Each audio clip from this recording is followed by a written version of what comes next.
The problem with Zillow is, what is Zillow? Well, it's a platform. Well, what else is it? Oh, it's a lead generation system. Okay. What else is it? It's also a brokerage. So you can't be a brokerage and have everything at your disposal.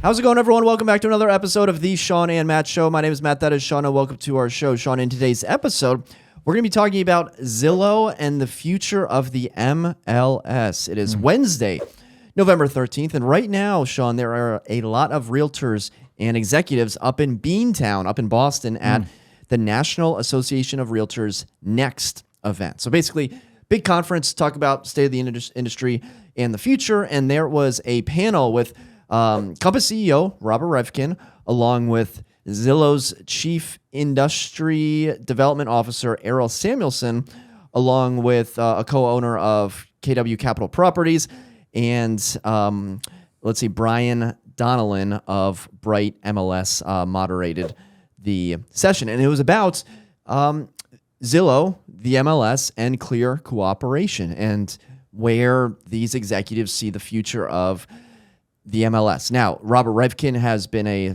staunch defender of opposing clear cooperation. He does not like clear cooperation.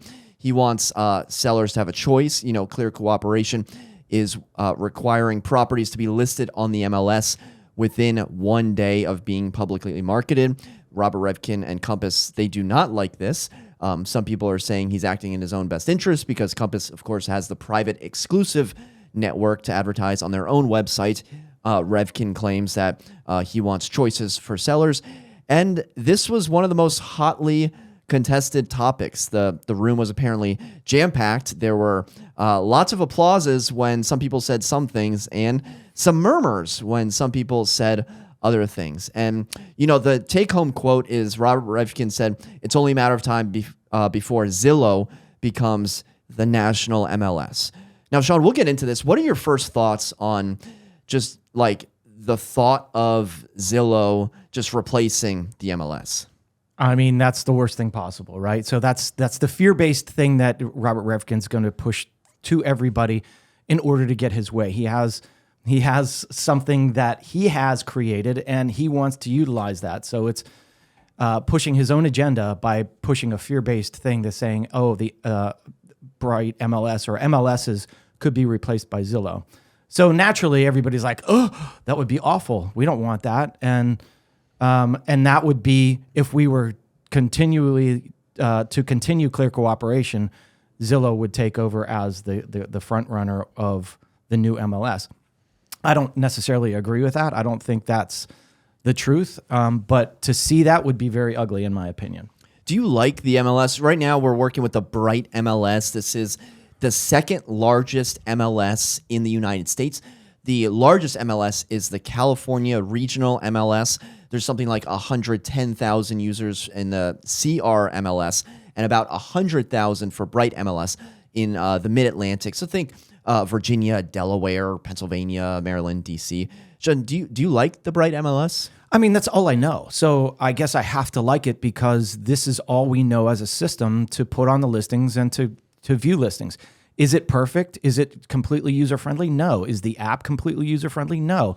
Zillow works better in that because it was built based on a different premise. You know, it was built by a business, a tech business, building a platform that could be the best platform, you know, out there. Whereas, you know, our system was built based on real estate and, you know, grew into a more a platform-based kind of thing. So Zillow is always going to be a little bit better and more user-friendly in that way. And I got to be honest, I think that the Bright MLS is not very user-friendly. It's not a great way to search for things. And, you know, sometimes the consumer can look up things quicker than I can on our system. Like, oh, how did you find that so quickly? Oh, it's on Zillow. It's right here. All the information's right there. So, yeah, Zillow has all of the information right there for the consumer. So all the real estate agents list properties on the MLS. Can home buyers search the MLS to find properties? What website would they go to? Yeah, To be honest, I don't know. I mean, I guess it would be Zillow. It used to, back in the day, it used to be like Homes Database. But Now, Homes Database was awful. Agents can create the, rudimentary, hey, I'm going to create an auto email search for a 3-bedroom, 2-bath Rambler in your zip code. But, it's not very user-friendly. There's no actual website, and there's not really a value add there. And if you're a client, if you're a home buyer, you already have your setups on Zillow and Redfin. You don't go to brightmlshomes.com, which I tried to go to, and it's like 1, 2, 3 test. It has a bunch of test things on the site. So for a company, which, by the way, what do we pay in fees? Do you know? Probably close to $800 a year. Okay, so $800 a year. Shawn, and that's divided up into the NAR, and VAR, and then a couple other little things. Access to the MLS, access to, not MLS, but your lockbox services. Okay, so it's intertwined, which is an issue, and we'll talk about. But it strikes me as odd that a company as large as the Bright MLS, which is affiliated with many associations throughout the Mid-Atlantic and has over 100,000 users, basically has zero end user base. They're basically B2B. They're not B2C. Mm-hmm. Whereas Zillow is B2B, where agents can buy advertising space, but they're also very keen on B2C, where the end user, the home buyer, the home seller, can easily check their metrics. So I'm so baffled and startled that the Bright MLS system is so horrible for the end user. I agree. And the thing is, if we would, I bet you, first of all, how many real estate agents or realtors are there in the United States? Millions. Right? I mean, there was 1.5 or 6 at one time. I think the number's gone down. Let's say like 1.3, 1.4. 1.4 million users. Okay, 1.4 million realtors. Would you, as a real estate agent, give $50 to create the best website out there? I feel like I'm being backed into a corner. No, you're not. I'm just asking. Okay. Would I pay $50? Would I pay $50 to the Bright MLS to create an amazing consumer-faced website like Zillow? Would you pay $50? I'd pay $50. Sure. Okay, so why don't we do that? Why don't we have, as realtors, donate $50 a piece to create the best platform that we can as realtors to face it? Then we, as an association, own that. Okay. Now, the problem with Zillow is that the consumer, yes, they're very good at consumer-faced stuff, right? They show the consumer this, that, and the other thing. What they're not good at is showing the consumer how they're making their money and showing the consumer what agent is actually showing you the property, right? So like for years, you would go on to, I love this house. I want to go see it. I'm going to contact the listing agent. You click on show me this house, and who's showing you? It's some rando agent that has paid money to be on that particular thing. Well, most of the consumers are thinking they're getting the listing agent because the listing agent knows most about the property. And in turn, you get some guy or agent that knows nothing about the area, that the building, the listing, or anything. And that's not who they wanted. And so while, yes, Zillow is this platform that is so good consumer-facing, showing you all these listings, it is bad in the fact that the disclosure of who you're actually getting to show you that property is awful, in my opinion. And so how are these agents getting onto these listings? They're paying Zillow money every month to get on there. And that should be a disclosure as well. How are you getting on there? It's not good for the consumer to get some random agent that they know nothing about. How it should work is that here's a list of agents that do business in this area. Here are the top agents. Here are their platforms. Here's a video of each one, or whatever, right? Here is their resume. And you should hire based on that. I'd love for this person to show me that property, instead of, hey, Zillow's making money off this guy and they're going to go show you the property. That, in my opinion, is where Zillow lacks. And that's why this wouldn't work.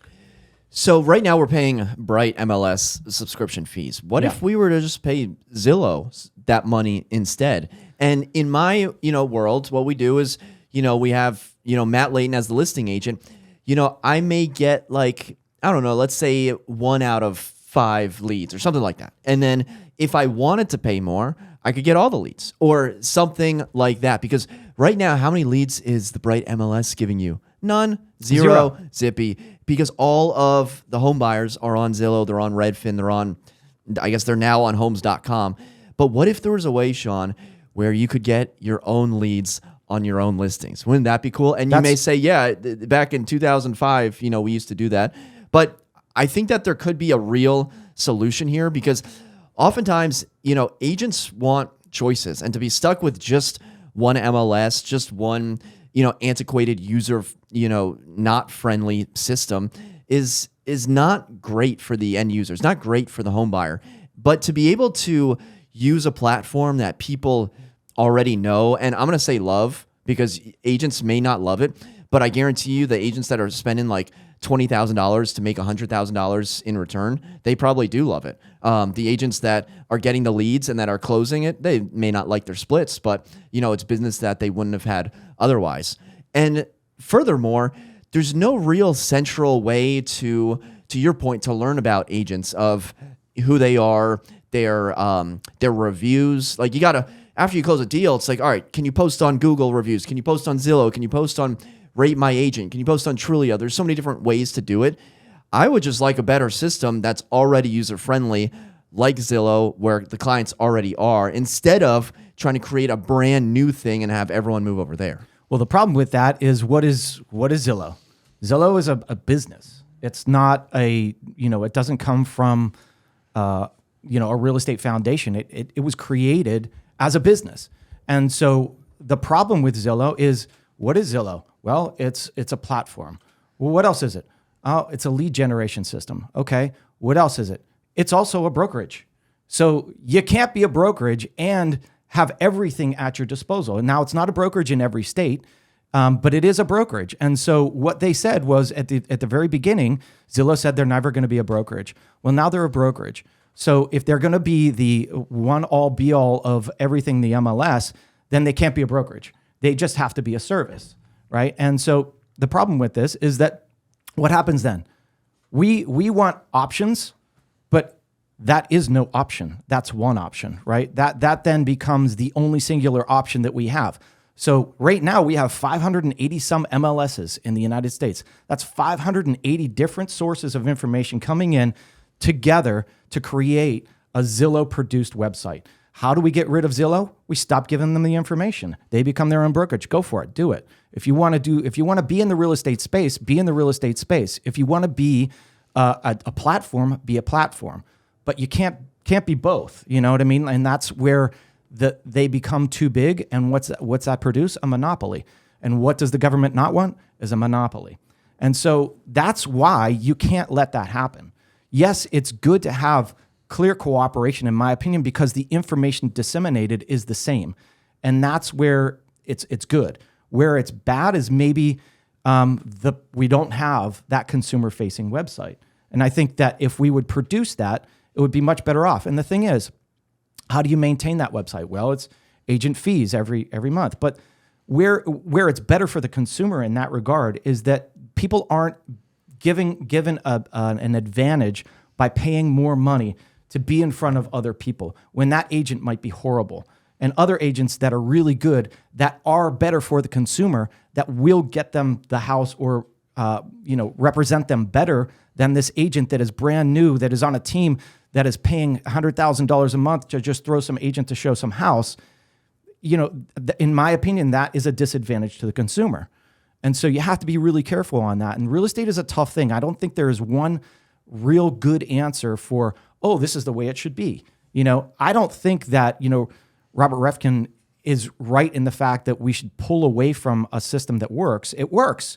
Right now it works. If we pull back, it's like going on to Auto Trader or something, and trying to find a car. It's like, all right, Auto Trader is great. Do you ever try to go to everybody else's website when they are horrible, right? And so now we have horrible platforms and one good platform, and it's not working. So I think the real solution to this is for our system to get off their butt, create a great website that is copies Zillow and pull Zillow out of it, because Zillow is a business. They're a money-making machine, and a lot of the consumers don't understand how Zillow is making their money. And if they're a real estate agency, they should be disclosing this stuff. They should disclose that they're getting 25% of a deal. They should disclose that this person is paying money to be on this particular listing so that they get the lead.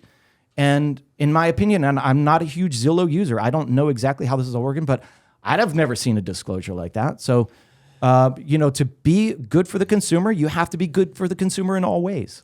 I'm sure if you signed up and paid them money, they would issue you some sort of disclosures. Shawn, I'm a fan of fair market economies, the free market competition. I'm not a huge fan of like big government-esque, like bloated agency type of organizations. 100%. And to me, Bright MLS doesn't really have competition because who owns Bright MLS, right? It's owned by different realtor organizations throughout the Mid-Atlantic. And so what ends up happening is you have all these things intertwined. Let's do an example, Shawn. You're a listing agent. Yep. How do buyer agents show your property? How do they access it? They go on the listing and they make an appointment. And then how do they get the key? Through a CentriLock system. And then how is CentriLock? What happens if you don't pay your CentriLock fees? You get cut out. Has that ever happened to you where an agent tried to show your property and the CentriLock said, nope, not today. We're big government, and we say no. Yeah. I mean, well, it's happened to me in a couple different ways, not because I didn't pay my dues or because I wasn't part of that, but honestly, the CentriLock system sometimes is horrible. And, a lot of times I'll just put a combo box up because the CentriLock system wasn't working. So, it's tough. And just the other day, I was at my own listing. I was trying to get access, and it says, you don't have an appointment in the area that you're in. That's what it was saying to me. So agents beware, right? You're right on this. I could not get my own key from my own listing, which was in a CentriLock box that I owned, because the MLS because the subscription or whatever, something was wrong on the back end. So I had to then call CentriLock and I said, hey, why can't I get access to my box? And they're like, I don't know. Maybe you should make an appointment. And I said, this is my listing. It's my box. I need access to my box. And they're like, okay, let me call NVAR. They call NVAR. I'm on the phone sitting here. And this is right before we were recording last week's show. I'm sitting here. I'm like, I got to be at the recording. And I'm like, waiting. I waited 10 minutes there for an answer. Finally, I'm like, I got to go. So I let the phone go. I didn't get an answer until I got back here.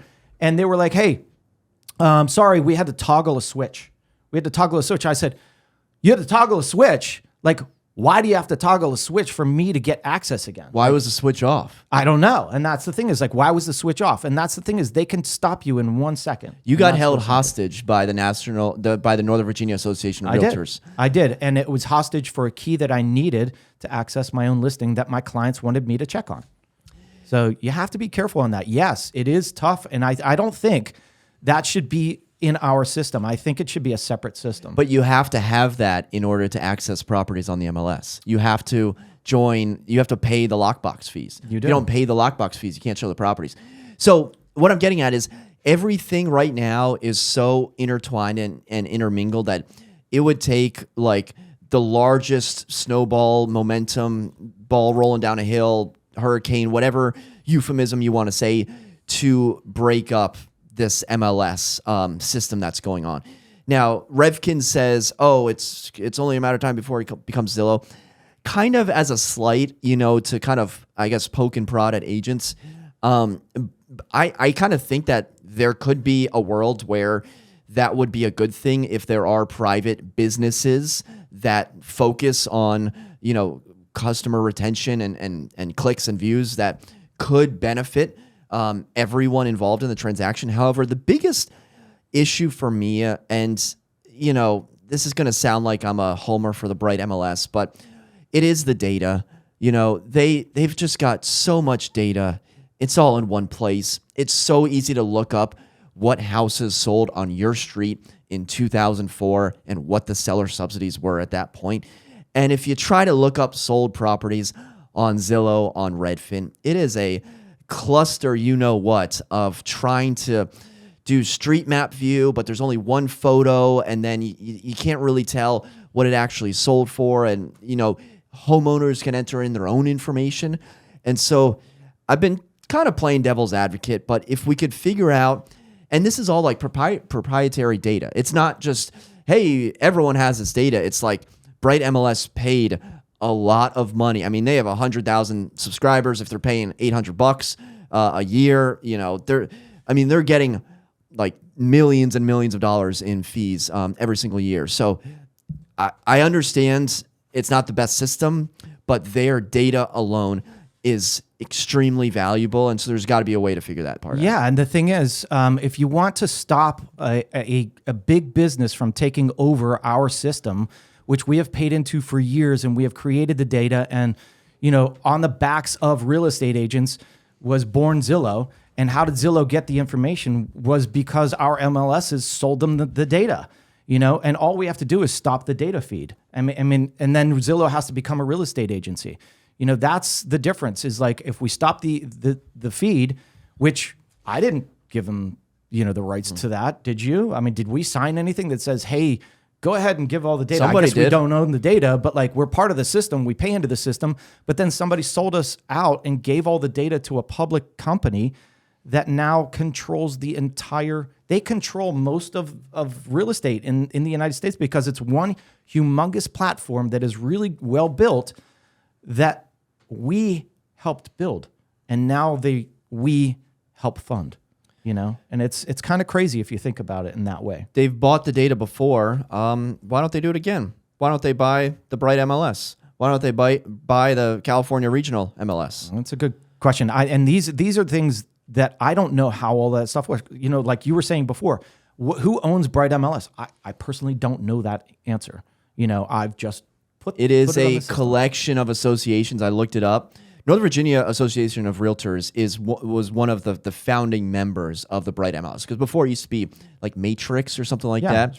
And then they started buying these little, like, oh, we're going to buy the Scranton MLS and the little Delaware MLS. And then it just became the Bright MLS. Bright MLS. So our associations own that. So our associations that we pay money to every year own the data and own all of that. They have a vested interest. Yeah, they have a vested interest. So why then would they give that vested interest that we pay for to Zillow? I mean, that's the biggest question that I've always had in my mind. Yes, Zillow is great now to get all the information, but they rely on us and our information that we have worked on to get there and to provide.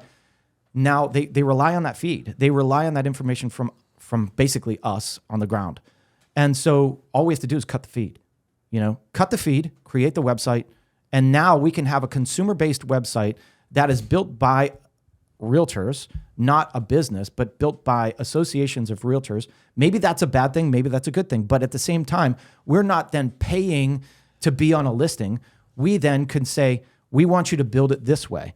And we want, every realtor that is subscribed to the Bright MLS has then a page or a link to them, so that, there's ways of people finding agents that can actually work for them instead of paying money to be in front of them. So I'm weirdly excited about what's going to happen with Clear Cooperation. I hate to hem and haw. I don't have an answer. I'm not going to say if I'm for it. I'm not going to say if I'm against it.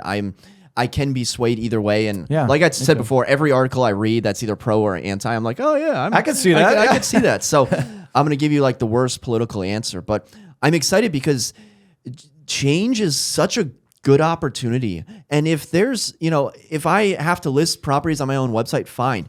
But you know what's going to happen? There's going to be like a one-click button to get them onto Zillow, to get them onto Redfin, to get them onto every single site. And if things remain the same, fine. I mean, I would say most agents would say that their business is like down significantly since like 2020, 2022. And I would say that there are some really exciting times around the corner, because if you can just weather, a short amount of time, there is endless business that is going to be here in the spring of 2025 and beyond. So I don't know where we go from here, but NAR is just kicking the can down the road for the Clear Cooperation policy. I don't know if there's a hard and fast deadline where they are going to make a decision, but no matter what it is, I'm going to be probably a little worried once I hear what the result is, but then ultimately excited at the possibilities. Yeah, and I mean, this could be good and bad.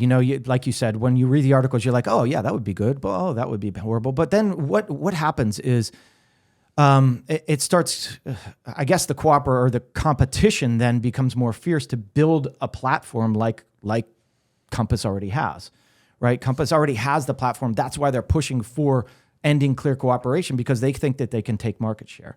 And so then it becomes on the backs of the real estate agencies to build the website that is going to attract the people. And so is that good? I guess maybe it could be good for consumers, but then it's like, well, it's our listings, or it's so then you're not getting all of the information that you need to make a good decision. You have to go to multiple places to get the information that you can to make the right decision. And I don't think that's good for the consumer personally. So I think it's best to have clear cooperation, in my opinion, and that everybody works together to get a system working for the consumer to make the right decisions. And I don't think Zillow's the answer either. Zillow is a big business, and they're there for themselves, and they're not there for, being, hey, look how good we are to the consumer. No, they're there to make money. And we have seen their revenue share increase over the last couple of years. And they're there for that reason and that reason only. ZG's stock up 17% over the past month. Yep. How's that happen? Are you in on Zillow stock? I mean, I don't know. Shawn, I'm not big on the real estate stocks. Really? Shawn, past 6 months, up 69%. That's amazing. Nice. Do you remember when it fell like 100 and some? Remember it was like, yeah. Our friends owned Zillow and we're like, oh my gosh. So you're not in on real estate stocks? Do you have I don't do you have pay any real attention to estate them. stocks? Yeah, I do. So you are in on some real estate stocks? Yeah, I guess I am. I said I guess I don't look at real estate stocks all that often to say, oh, I'm going to invest in this, because I'm looking at different companies other than real estate. I'm already invested in real estate, and yes, I invest in my company, Real Brokerage, which has done really well over the last couple of months, over the last year since we've joined, and that has made me a lot of money because I invest in that every month. So yes, I do. Shawn, invest you in live, stock. breathe, and eat real estate. We're the insiders. Like, we know what's going to happen with these companies. Like Redfin stock, past 5 years, down 50%. You could have told me that, and you could have made a lot of money on shorting. But it's just like Redfin. everything else. Do I know that Zillow stock is going up? You would think that because of the change in the commissions, you would think that the Zillow stock would go down, because what do they rely on? They rely on buyer agent commission. And so when it's not there like it used to be, you would think that the stock would drop, but it's actually risen, right? And so why is that? So in my opinion, maybe I would have shorted that and I would have lost money, because I'm thinking, well, they rely on buyer agency commission. How can Zillow stock go up, right? But it's gone up. So clearly I don't know what I'm talking about. Well, Zillow cares about one thing only. That's their stockholders. That's right. So I don't know. They're there to make money. They have to make be money. continued. Yeah, to be continued. All right. For sure. Well, I think that'll just about wrap up the discussion. If we missed anything, be sure to comment down below. Hit the thumbs up button if you enjoyed this discussion. And for Shawn and myself, thank you so much for watching. Until next time, we'll see you then. Take care.